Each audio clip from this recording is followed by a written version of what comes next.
Rastet e atakut kardiak ka njohur rritje gjatë viteve të fundit duke prekur edhe moshat e reja.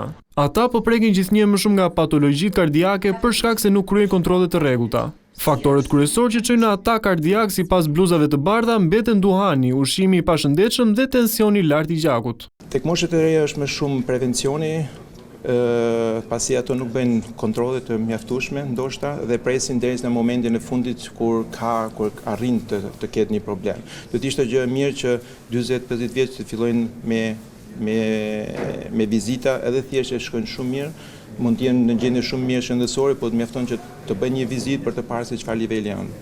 Kështu që problemi kryesor është tensioni i lartë, është edhe një killer i fshehur që e quajmë në Europë, pasi asnjë nuk jep asnjë lloj dëmtimi, nuk jep asnjë lloj dhimbje, por fatikisht ajo punon brenda dhe mbas disa vite mund të na japë një problem shumë të problematik në zemër. Përmirësimi i logjistikës dhe aksesi në teknologji moderne, thon mjekët, janë thelbësore për të shpëtuar më shumë jetë. Unë besoj se infrastruktura është këtu, ajo që mungon më shumë është materiali, sepse materiali është i shtrenjtë dhe ai është material pak më specifik që për material për rastet normale, kështu që është me rëndësi që të furnizohet me material të mirëfill që kolegët të punojnë, edhe natyrisht që për ta bërë këta kolegët do të ta kenë atë suportin nga, do kisha thënë, nga Ministria e Shëndetësisë, që të mundësohet materiali, të mundësohet edhe kushte që këta mund të punojnë edhe t'i bëjnë edhe rastet e vështira. Konferenca Shkodra PCI 2.0 solli raste klinike të trajtuara si dhe diskutime të gjera.